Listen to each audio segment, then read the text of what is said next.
Letters and Responses by Ogden Kraut. REVELATIO Nanworthy Male Members. By Spencer W. Kimball. REVELATION. And PHEHOLYPRIESTHOOD. By Ogden Kraut. Deseret News. 128th year, number 30880, Pages, Salt Lake City, Utah. 20 cents Friday, June 9, 1978. Copyright Deseret News 1978. LDS Church extends priesthood to all worthy male members. The First Presidency of the Church of Jesus Christ of Latter-day Saints today released the following statement. As we have witnessed the expansion of the work of the Lord over the earth, we have been grateful that people of many nations have responded to the message of the restored gospel and have joined the church in ever-increasing numbers. This, in turn, has inspired us with a desire to extend to every worthy member of the church all of the privileges and blessings which the gospel affords. Aware of the promises made by the prophets and presidents of the church who have preceded us that at some time, in God's eternal plan, all of our brethren who are worthy may receive the priesthood, and witnessing the faithfulness of those from whom the priesthood has been withheld, we have pleaded long and earnestly in behalf of these, our faithful brethren, spending many hours in the upper room of the temple supplicating the Lord for divine guidance. He has heard our prayers, and by revelation has confirmed that the long-promised day has come when every faithful, worthy man in the church may receive the holy priesthood with power to exercise its divine authority and enjoy with his loved ones every blessing that flows therefrom, including the blessings of the temple. Accordingly, all worthy male members of the church may be ordained to the priesthood without regard for race or color. Priesthood leaders are instructed to follow the policy of carefully interviewing all candidates for ordination to either the Aaronic or Melchizedek priesthood to ensure that they meet the established standards for worthiness. We declare with soberness that the Lord has now made known his will for the blessing of his children throughout the earth, who will hearken to the voice of his authorized servants and prepare themselves to receive every blessing of the gospel. Sincerely yours, Spencer W. Kimball. 1. Eldon Tanner. Marion G. Romney. The First Presidency. July 4, 1978. President Spencer W. Kimball. Church Office Building. 47 East South Temple. Salt Lake City, Utah 84103. Dear President Kimball, one of my children has recently returned from a church mission, and 3 more have been preparing to go on missions. However, the recent announcement that the priesthood can now be given to the Negroes has raised several questions in my mind. Before I can sustain or support my children on missions for the church, I must have the following 10 questions satisfactorily answered. 1. This announcement contradicts the statements of all previous presidencies of the church. The word of the Lord should be consistent and unchangeable, for God doth not walk in crooked paths, neither doth he vary from that which he hath said. D&C C 3:2. President Brigham Young declared that, "The Lord said, I will not kill Cain, but I will put a mark upon him, and that mark will be seen upon the face of every Negro upon the face of the earth. And it is the decree of God that that mark shall remain upon the seed of Cain, until the seed of Abel shall be redeemed, and Cain shall not receive the priesthood until the time of that redemption." Wilford Woodruff, by Cowley, page 351. President Brigham Young had received the word of the Lord on this matter and once remarked, "Shall I tell you the law of God in regard to the African race? If the white man who belongs to the chosen seed mixes his blood with the seed of Cain, the penalty, under the law of God, is death on the spot. This will always be so." J.D. 10:110. And again, "How long is that race to endure the dreadful curse that is upon them? That curse will remain upon them, and they never can hold the priesthood or share in it until all the other descendants of Adam have received the promises and enjoyed the blessings of the priesthood and the keys thereof." J.D. 7:290. When there is a contradiction between past and present prophets, then someone is wrong. Either the early presidencies of the church were wrong, and those today are right, or else the former presidents of the church were inspired of God, and those today are not. One or the other is right, or else they are all wrong together. Yet, we know the early men of the church were led of God, so how can we justify this contradiction by saying the leaders of today are also right? It appears that this revelation, like the manifesto, is not a new revelation, but rather a statement by the president of the church, abandoning revelations that have previously been given. Why is there such a contradiction in the Word of God? 2. Why was this revelation proclaimed as a doctrine of the Church before the members had an opportunity to vote on it? We are told by the Lord that all things must be done in order, and by common consent in the Church, by the prayer of faith. D&C 28:13, see also D&C 26:2, this is a privilege and a duty of the members. The right of common consent in God's Church prevents dictatorship, so that unwanted decrees cannot be hoisted upon its members without their approval. Even the ancient Church of God followed this procedure. Why has this new edict overturned the established order of procedure as outlined by the Lord? 3. Why was the announcement of this revelation given to the public news media before it was published or printed in any of the church publications, or before it was announced to the members of the church? The haste and manner by which it was proclaimed to the world, rather than to the members, has the essence of satisfying public clamor, rather than the needs of the church. The revelations of the Lord have always been for the benefit of church members, not to meet the demands of society or for Gentile approbation. Was this announcement generated to satisfy civil rights groups and appease the wrath of those bringing lawsuits to you in the church, rather than for some spiritual merits achieved by the Negroes, of which we are all unaware? 4. Within 2 days after this announcement, Negroes were being ordained to the Melchizedek priesthood. Within 2 weeks of that announcement, Negroes were administering the sacrament, taking out their endowments, being sealed in mixed marriages in the temple, and being called on missions. Why the extreme rush to put the Negro into these positions and appointments without proceeding through the same step-by-step gradations that have been required of the whites? Men should be advanced to the priesthood according to their faithfulness and accomplishments in each of the offices of the church, to prove their worthiness for priesthood advancement. Now the Negro is receiving preferential treatment, and church procedure with the Negro is creating a discrimination against the white man. 5. Where is this revelation? If such a revelation is to be thrust upon 4 million members of the church as official doctrine, they are entitled to read it. If it is a revelation, then it should be published, voted upon, and added to the standard works of the church as scripture.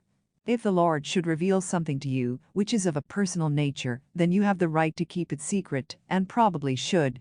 But when a revelation comes through the president of the church for its members, then they are entitled to have it. On June 17, 1933, the First Presidency, under President Heber J. Grant, issued the following statement.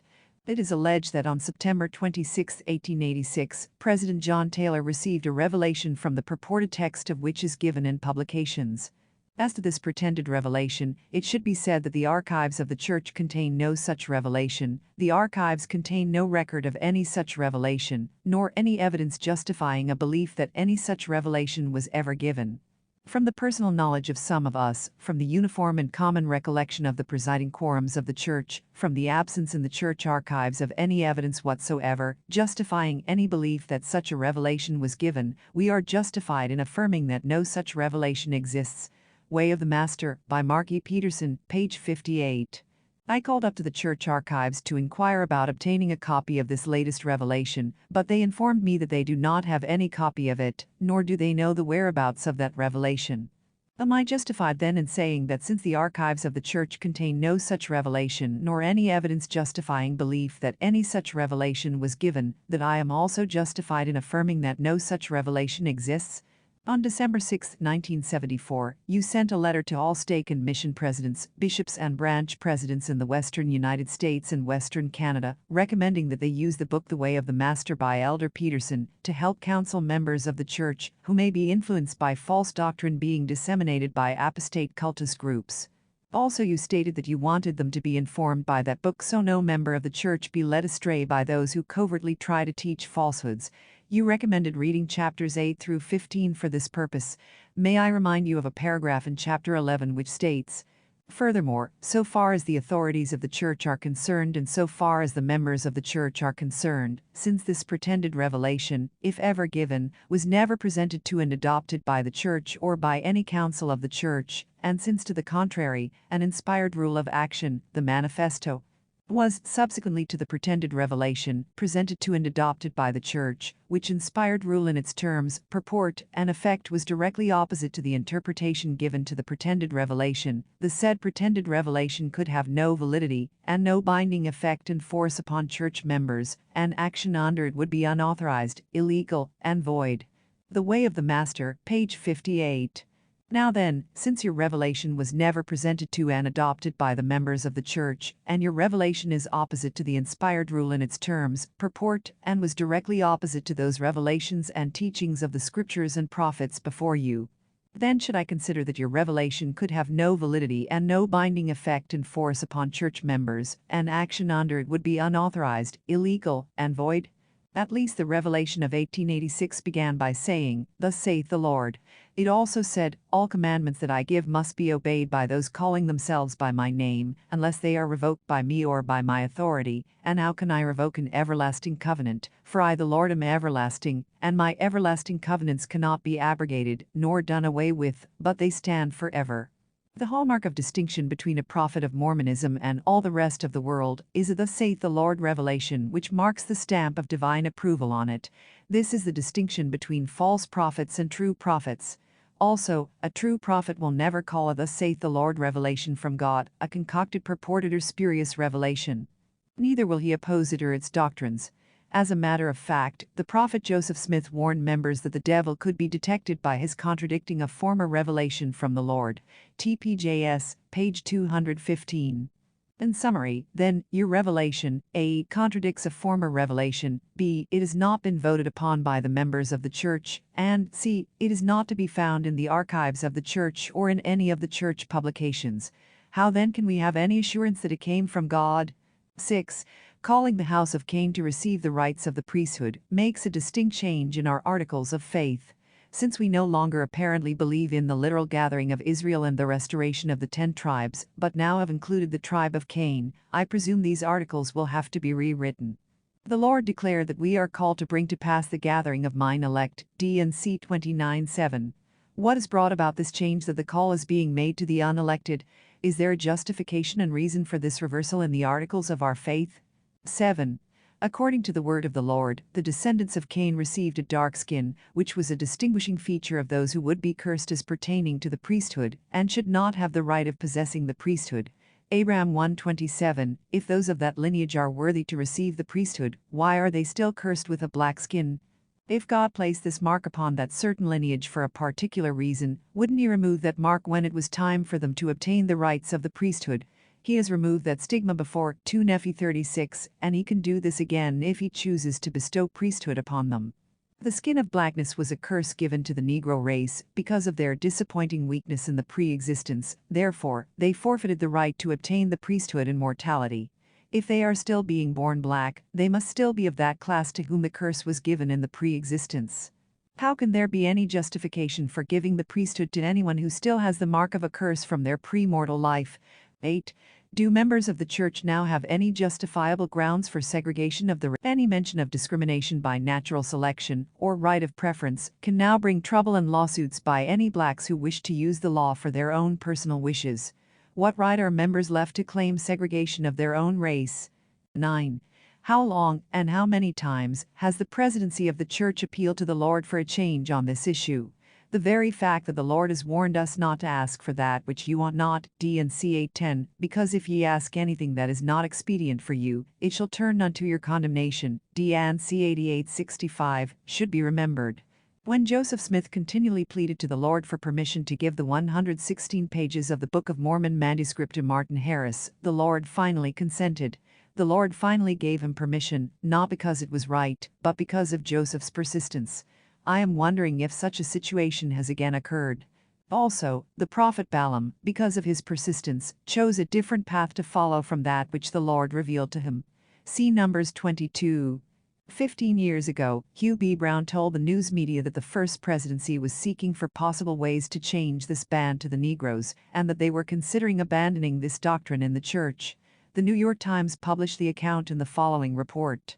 Salt Lake City, June 3. The top leadership of the Mormon Church is seriously considering the abandonment of its historic policy of discrimination against Negroes.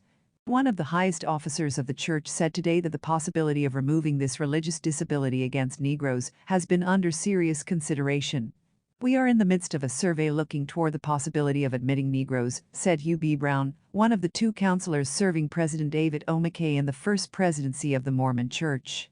Mr. Brown, a 79-year-old former attorney, said he believed that if the change were made, it would be a doctrinal revision for Mormonism of a magnitude matching the abandonment of polygamy in 1890. New York Times, June 7, 1963. For the 15 years since then, the church has been the victim of lawsuits, civil rights protesters, unwarranted attacks by the news media, and a constant clamor from public opinion for this change. Has a constant and repetitious appeal to the Lord brought about this reversal, just as it was granted to Joseph Smith? 10. Why have written revelations and spiritual gifts declined so much over the past 80 or 90 years? The last written revelation that carried a "Thus saith the Lord" was recorded in 1889, which stated in part, "Thus saith the Lord, let not my servants who are called to the presidency of my church deny my word or my law, which concerns the salvation of the children of men. Place not yourselves in jeopardy to your enemies by promise. Fear not the wicked and ungodly. Search the Scriptures, for they are they which testify of me, also those revelations which I have given to my servant Joseph, and to all my servants since the world began, which are recorded in the record of divine truth. The eyes of the Lord and the heavenly hosts are watching over you and your acts. Therefore, be faithful until I come." The manifesto, which was issued a few months later, was of course a denial of his word, and it placed members of the church into jeopardy by promise with their enemies. This was the last time the church as a body has heard a "Thus saith the Lord" revelation. Irrevelation is another promise to the demands of our enemies, and a denial of God's word on the subject of priesthood. Can these be the reasons that spiritual gifts and the written revelations of God have discontinued in the church? All of this brings me to the sobering thought that this revelation which you claim may not be from the Lord. In fact, all of the evidence so far leads to this conclusion. If your revelation is not from God, or even if your revelation is premature, the consequences could be catastrophic. President Brigham Young said, "Let this church, which is called the kingdom of God on the earth, we will summons the first presidency, the 12, the high council, the bishopric, and all the elders of Israel. Suppose we summons them and appear here, and here declare that it is right to mingle our seed with the black race of Cain, that they shall come in with us, and be partakers with us of all the blessings God has given to us. On that very day and hour we should do so. The priesthood is taken from this church and kingdom, and God leaves us to our fate. The moment we consent to mingle with the seed of Cain, the church must go to destruction. We should receive the curse which has been placed upon the seed of Cain, and never more be numbered with the children of Adam who are heirs to the priesthood until that curse be removed." Speech by Governor Brigham Young in joint session of the legislature, giving his views on slavery, February 5, 1852. According to this, then, every man in the church who tries to give the priesthood to the Negro, or sanctions giving it to them, must, of course, lose his own priesthood. In such a condition, it signifies then that the ordinances must be kept in the very way God has appointed, otherwise their priesthood will prove a cursing instead of a blessing. TPJS, page 169. All of the descendants of those who mix their seed with the Canaanites will be deprived of the priesthood, for any man having one drop of the seed of Cain in him cannot receive the priesthood. Wilford Woodruff, page 351. All those of the black race who think they possess the priesthood will learn that they have been deceived by the present leaders of the church.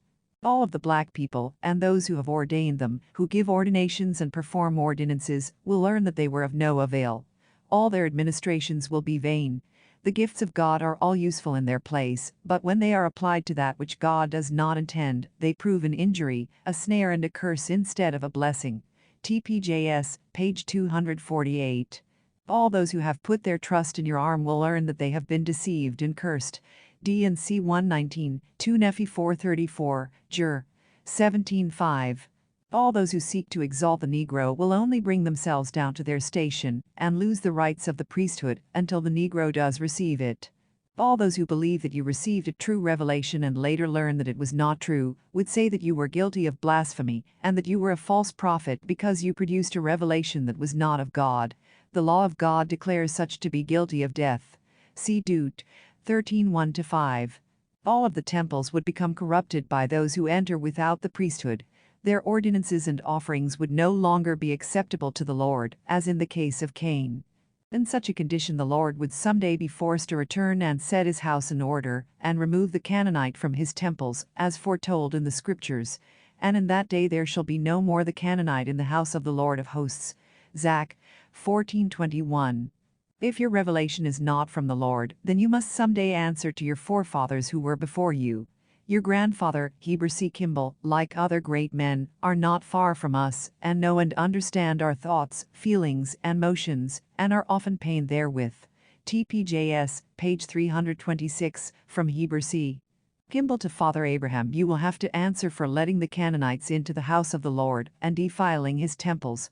You will have to explain why you allowed the Negro into the temples, but have excommunicated men and women who have believed and lived the principles that your forefathers had taught as being the fullness of the gospel.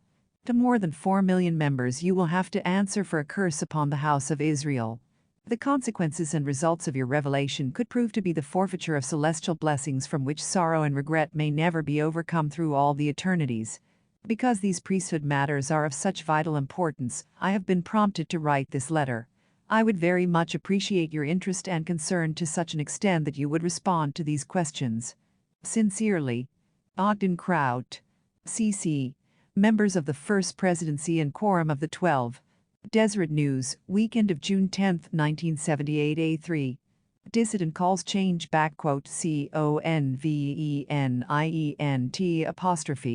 Three men who have been excommunicated from the Church of Jesus Christ of Latter-day Saints said today they were happy to see the ban lifted on blacks holding the priesthood, but one called it a revelation of convenience. All three said they felt agitation by dissidents helped bring about the change announced Friday by the First Presidency of the Church. One of the men, H. Byron Marchant, voluntarily dropped his civil litigation against Church President Spencer W. Kimball a few hours after the announcement. Marchant's attorney, Brian Bernard, said the lawsuit was withdrawn because he felt the issue is now resolved. Marchant opposed the church's previous policy of excluding blacks from ordinations. He was charged in April with trespassing after his arrest in the vicinity of the church's April General Conference. Douglas A. Wallace, a Vancouver, Washington, attorney who was excommunicated in 1976 after performing an unauthorized ordination of a black man to the priesthood, said he wasn't surprised by the announcement. It was a revelation of convenience, said Wallace, just as the decision in 1890 to stop polygamy was politically inspired. He said he thought the change would have very little impact unless the church begins to work among minorities. Wallace had filed several lawsuits against the church since his excommunication. A federal judge dismissed 3 suits last March.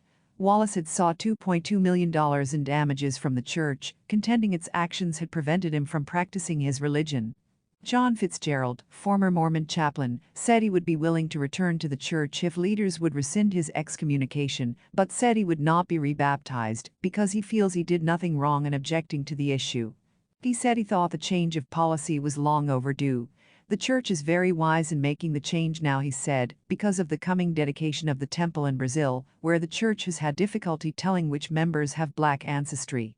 Deseret News, 128th year, number 309, 50 pages, Salt Lake City, Utah, 20 cents.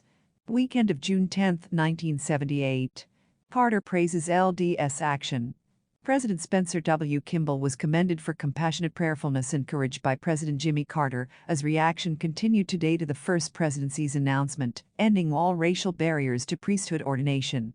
The Church of Jesus Christ of Latter-day Saints' 148-year-old practice of barring blacks from the priesthood was swept away Friday in a statement saying revelation had been received to extend to every worthy member of our church all the privileges and blessings which the gospel affords. Accordingly, all worthy members of the church may be ordained to the priesthood without regard for race or color.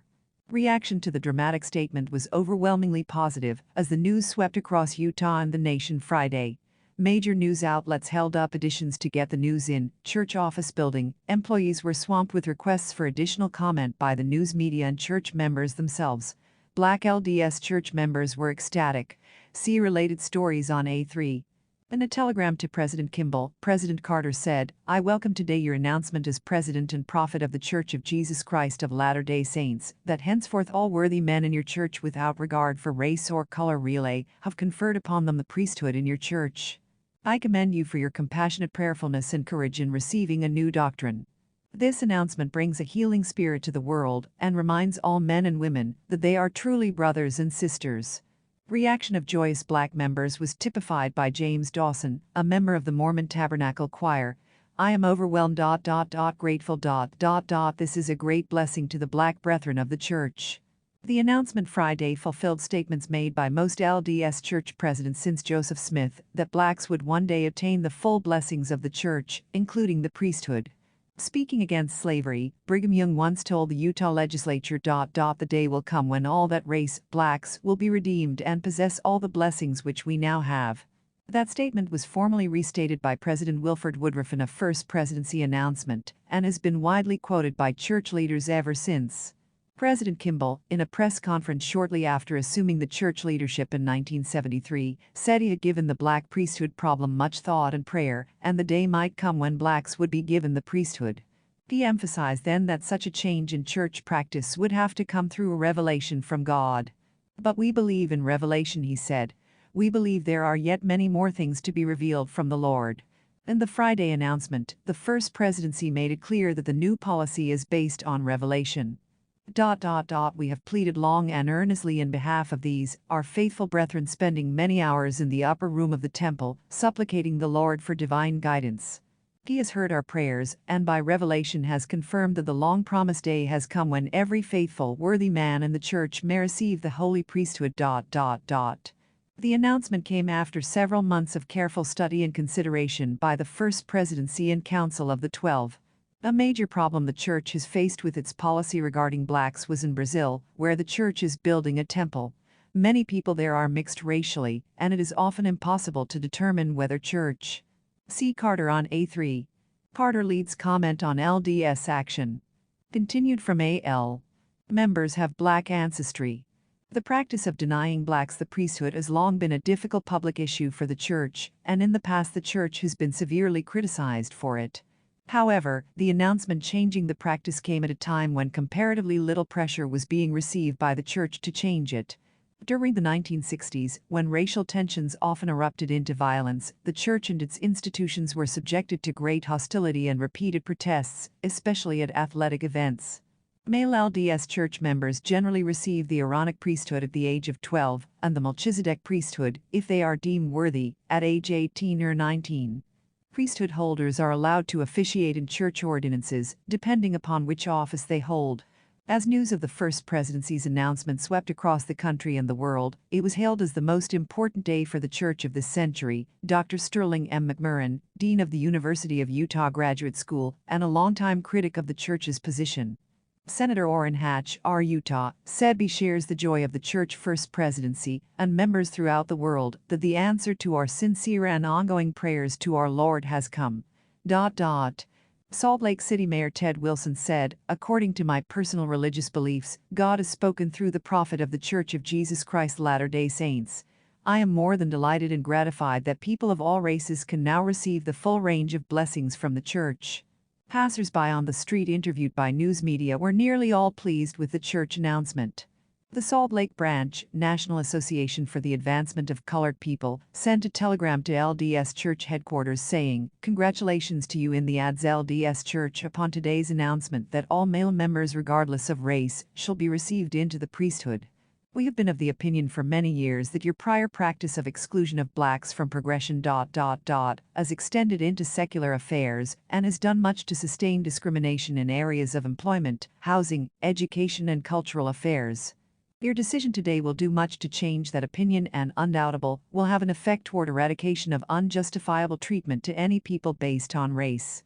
James E. Dooley, NAACP president, said he personally feels good about what happened and received many phone calls from blacks, all positive.